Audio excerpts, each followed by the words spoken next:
Welcome back to today's video. I'm Jackie. If you are new here and if you are not new, welcome and thank you so much for coming back to today's video. So Fridays are going to be a little bit different. I'm going to switch it up from our usual Fix It Fridays. I think it's kind of time to do something new.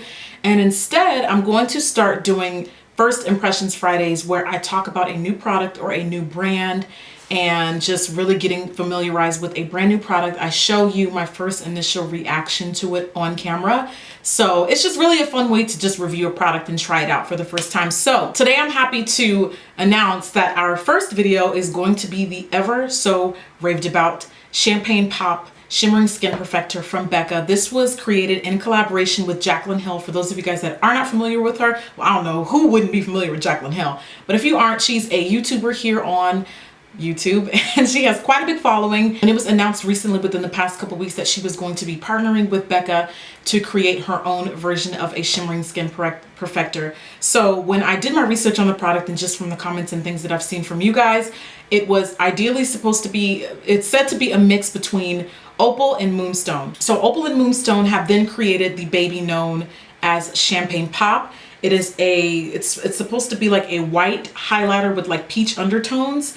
And from my understanding, just from what I've seen when she announced it on her video, Jaclyn states that it's supposed to be ideal for lighter skin tones because obviously she is light, but it is also said to work on all skin tones. Now, the one thing that I will say is I did cheat a little bit and I applied a lot of it on my chest area. So if I'm looking really Godiva-ish today, this is Champagne Pop. So the Champagne Pop retails for the same price as their other shimmering skin perfectors from their line, and that is for $38 US. So you get about 8 grams of product, same packaging, same everything, same flickiness. So this is gonna be my first time trying it on camera on my face. I'm excited. I'm going to use a Morphe M500 brush. I really like the pinpointed application of this, and you guys are going to be seeing my initial first reaction. So I've got a little bit of that product on my brush and I'm just going to start applying at the cheekbones. Oh, it's nice. It's actually really nice. I could pretty much tell by the way it looked on my body that it would work for darker skin tones. And this, what lured me in about this highlighter is doesn't really look like anything that I already have in my kit. And my first initial reaction when I swatched it was it reminded me a lot of Melon pigment from MAC. It literally looks almost exactly the same. I would swatch side by side for you guys, but I don't have that pigment anymore. But that was like the first thing that it reminded me of. And it's just, when I look at this highlighter, I don't see peach as much as I do like a duochrome. I just keep thinking of the word melon. Like it just looks exactly like a melon to me, but it is very pretty. It's a yellow, it's a nice yellow gold. Not ashy at all. Maybe a bit on my nose. I mean, I like it. I would consider this brown girl friendly. What do you guys think? Looks good on me, but there's many different beautiful shades of cocoa out there. But in my opinion, I mean, it's just a nice yellow gold melon highlighter and I like it. So apparently if you own Opal from Becca and you own Moonstone, and if they were to have a baby, that is what Champagne Pop is supposed to be like. It's supposed to be like the perfect mixture of the two of them. I don't own neither of them, so I can't really swatch or compare, but that was, I guess, what they had in mind. So that is what Becca Shimmering Skin Perfector in Champagne Pop looks on dark skin. Okay guys, so that is my application on the Becca Shimmering Skin Perfector in Champagne Pop and my first initial reaction to it. I'm actually quite shocked at just how brown girl friendly this product is. I don't see, I mean, I saw dozens upon dozens of like comments and like remarks on Instagram and different videos saying that this wasn't ideal for dark skin and it looked ashy. Now, granted, of course, there are many different varying shades of brown, but this doesn't look ashy to me at all. And I feel like I kind of overly applied it. So I I think it's a beautiful color. Would I recommend it for women of dark skin? Absolutely. Only because dark comes in so many different shades. Now, someone who's of deeper, darker complexion, I really can't say. I probably would say you'd have to try it out. Personally, for me, if I'm working on someone who has a darker complexion than myself, I would prefer to see a bit more gold. And this is, I would say, more of, it is gold, but it's more of a light yellow gold. It's definitely not cool toned. It's definitely golden, but it's just a light gold. So for me, for someone darker than me, personally, I would prefer to see a little bit more pigment. But is it women of color friendly? Absolutely. I mean, I think it's beautiful. Becca does not disappoint ever, ever. So I'm not at all disappointed. Would I use this product? Absolutely. I probably would actually buy this product because I like it that much. I really don't have any, this is an extremely unique color to me, and I don't really have anything like this in my kit. So I'm satisfied with it. I like it. I do want to make some thoughts on this whole collaboration and the product, just because I saw a lot of the feedback that you guys left on my Instagram, and it really was kind of just like weighing, you know, you guys know I get in my feelings, and when something is kind of important to me, I have to bring awareness about it. But I saw a lot of comments, and I've seen a lot of comments floating around, I guess in disappointment, because Jaclyn Hill is the person who obviously created this product and had an ideal demographic in mind when it was created. And a lot of young ladies were saying, oh, they were upset because it wasn't women. They were saying it wasn't women of color friendly, and they were upset that she didn't create a product that catered to us. Now, here's where hopefully my opinion is not misconstrued, because the thing that people love to do is they'll take something that seemingly seemed like throwing shade. Everybody loves using throwing shade these days. And they'll take it and just take it to a whole nother level. It don't even need to be taken. So I like to consider myself somewhat of that stand up, like, yo, y'all need to be, we need to come together, okay? And I speak about things that, let's be honest, a lot of YouTubers don't speak about. So I'm hoping that you guys can please be respectful of that. Do not make this into something that it's not. Don't think of this as bashing or me being negative.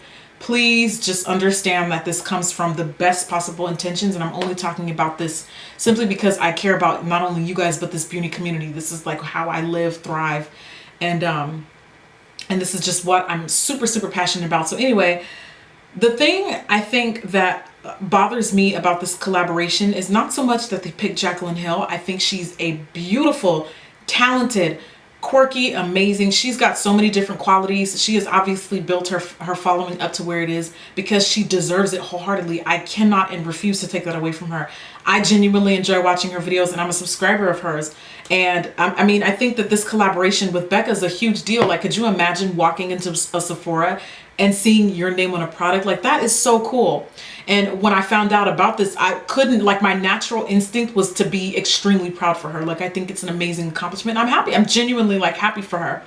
But I think what's a little disheartening is when I see people get upset because, oh, well, Jaclyn Hill didn't create this highlighter. Jaclyn Hill, it's not for black girls. It's not for black girls. I'm upset. I don't trust her anymore.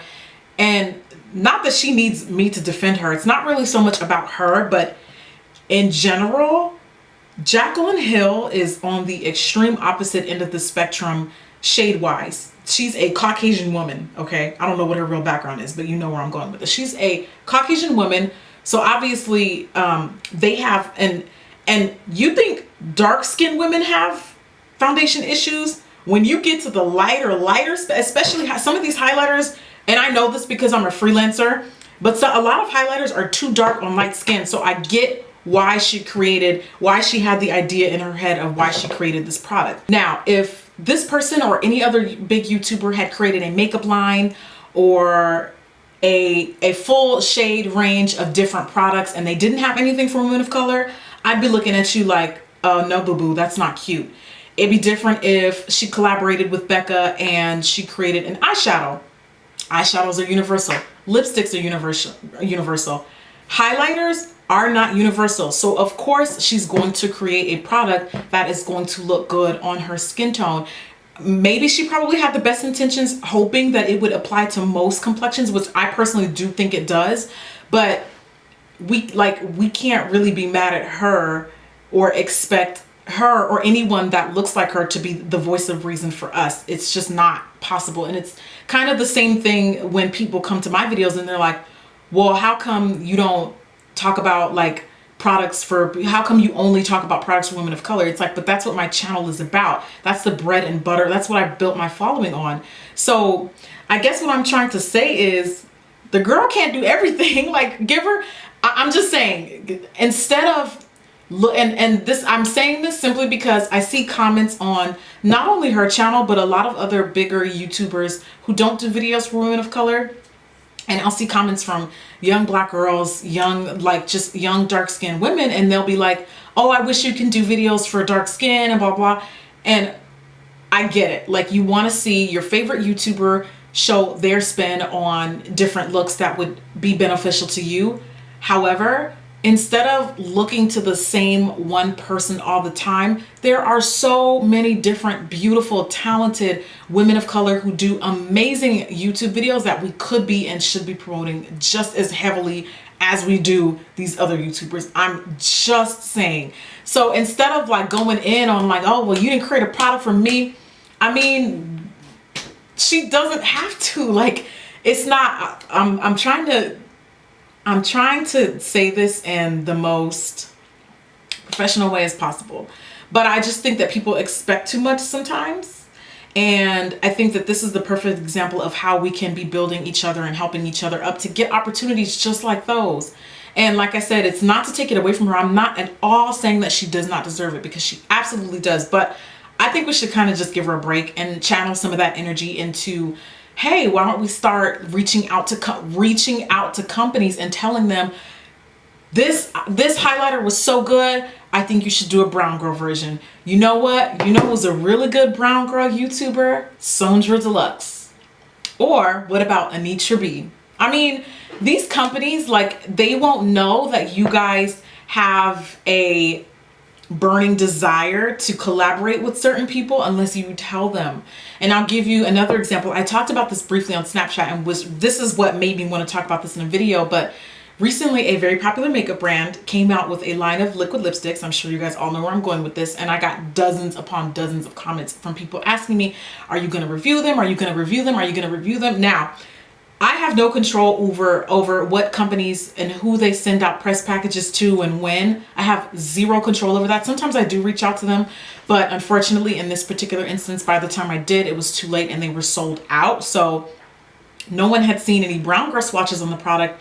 So you guys were looking to me like, well, are you going to do them? And I'm like, well, they didn't send them. So I can't really, like, there's nothing I can do, but I guarantee you, all the comments that were placed on my Instagram, YouTube, Twitter, every other social media, I mean, everywhere, hundreds of comments asking me if I was going to review this product. Now, if they had been taken to the brand themselves and you guys had, you know, told them, express, hey, we want to see these colors on these YouTubers who have a little bit more pigmentation, they would have had like an overwhelming need. Like, you guys have to let them know what you want to see. Whether they honor it or not, it's up to them. But coming on my page it doesn't really do anything, because I have no control over who these brands choose to collaborate with, who they choose to send their products out to. And I mean, I think that this would be a great way to start seeing more recognition for other beautiful women of color here on YouTube. But we have a voice. YouTubers have a voice, but you guys don't understand. You have buying power and you have a voice too. So if you want to see collaborations like those with Jaclyn Hill, like those with Carly Bybel happen for other people as well, look at what happened with Missy. I'm sure when she collaborated with BH, I'm sure that didn't come out of thin air. They probably saw, oh, you know, they're sending her she was probably sending a lot of you guys comments onto their social media, blowing up their pages, and they paid attention to it. So, and it's not to say that those things don't happen for women of color. They absolutely do. But I mean, you guys know the balance here and there, it's just way uneven. It happens a lot fewer and further in between than the opposite. So anyway, I really hope that you guys can understand and respect where I'm coming from. I think we should kind of just distribute the love a little more, you know, instead of looking to one person or two people, the same two people, to do the same things. I think we can kind of channel that energy into supporting a lot other beautiful women of color here on YouTube that already are filling that void. We just don't give them enough attention. That's all I'm saying. So I really hope that you guys understand. And now that my rant is done, I hope you guys enjoyed this first impressions video, and let me know what you guys think of First Impressions Friday. I still have LA Girl stuff that I need to try out. I have the entire collection of the Too Faced Melted Nude, the metallic ones. I have like a whole bunch of stuff I have not touched because I've been wanting to first impressions it for all of you guys. So this is why I'm so excited about kickstarting this. So let me know your thoughts. I will see you guys on tomorrow's video. Bye.